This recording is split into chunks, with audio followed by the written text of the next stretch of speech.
What's up, guys? Welcome to my second review of The Walking Dead Season 7, Episode 2, The Well.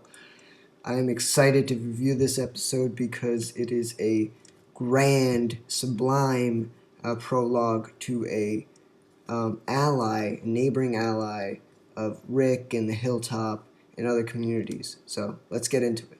So The Well has a emphasis on Carol and Morgan and where we left off last season in the finale of season 6. So they're on their way to the Kingdom, which is a newly introduced community, which you could probably anticipate, and it's pretty transparent that it will probably become a ally in retaliating against Negan's regime or his extortionism. So, early on in the episode, we see the introduction of Ezekiel and his excellent, majestic tiger, Shiva. And I must say that much props and applause for the practical and special effects team, because usually The Walking Dead hinges on practical effects and prosthetics. But this episode, you could definitely tell that it definitely ups the ante with special effects. I mean, it is very, very impressive CGI for a television show. I would say it's up there with Game of Thrones and its dragons. And HBO has a huge budget, and so does Walking Dead with its viewers.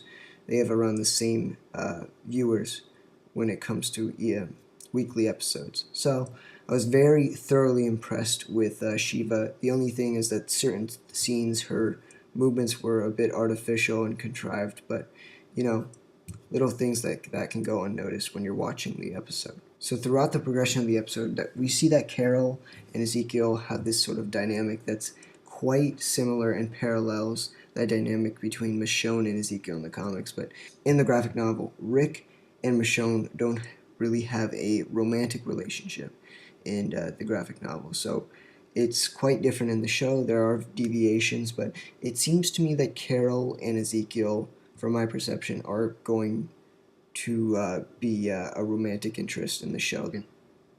So when Carol is first introduced to King Ezekiel, it's quite interesting because throughout last season we see Carol put on this public facade so transparently in front of the Alexandrians, and now the Ezekielites. That's how I like to refer to them as Ezekielites at the kingdom.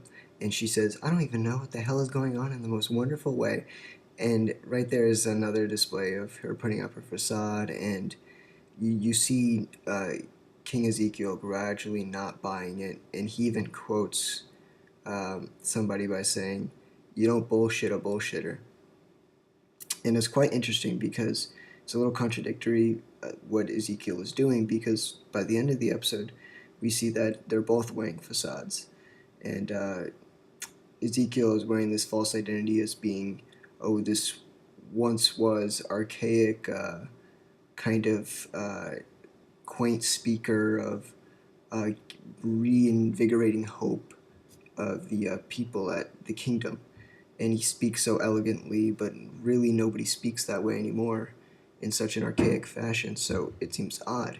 And, Carol doesn't buy it, neither does King Ezekiel, and it kind of comes uh, back to it. So it's reciprocal, because at the end of the episode, the feeling is there's a bit of solidarity between them because they've been wearing facades, but in very different for very, very different reasons. And Ezekiel does it as a leader, while Carol does it to protect a group of individuals, and that's why she had to leave to impede her people from being put into danger. And Ezekiel does it to reinvigorate hope, and that's something that's seldom to be seen in a dystopian society like The Walking Dead. So it's quite interesting to see them come together, solidarity and feeling, and their decisions that they've made. But there's something that's quite interesting that's brought up throughout the episode, and that's the Ezekiel brings up the mandarins, I believe, type of fruit, mandarins.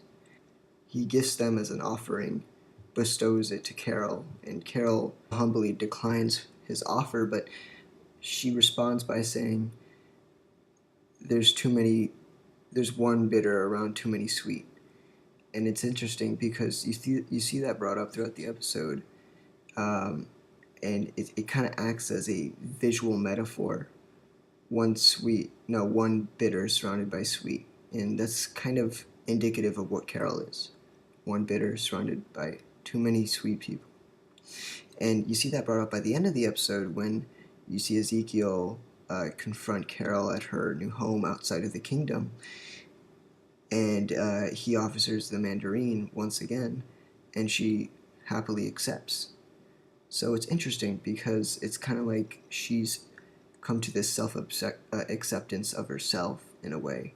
And I like that clever use, very self-effacing, like they always do with literary devices whenever they utilize in an episode. It's very self-effacing, modest, not so obvious. But yeah, I think that's going to wrap up this episode. I really enjoyed the not really a bottle episode. I was expecting it to be a bottle episode, but no, it wasn't cheaply produced. The animatronics, the blend of animatronic skeleton and CGI was quite impressive. Um, I don't know how often we're going to see Shiva this season, but hopefully a lot, because it's quite majestic to look at and view.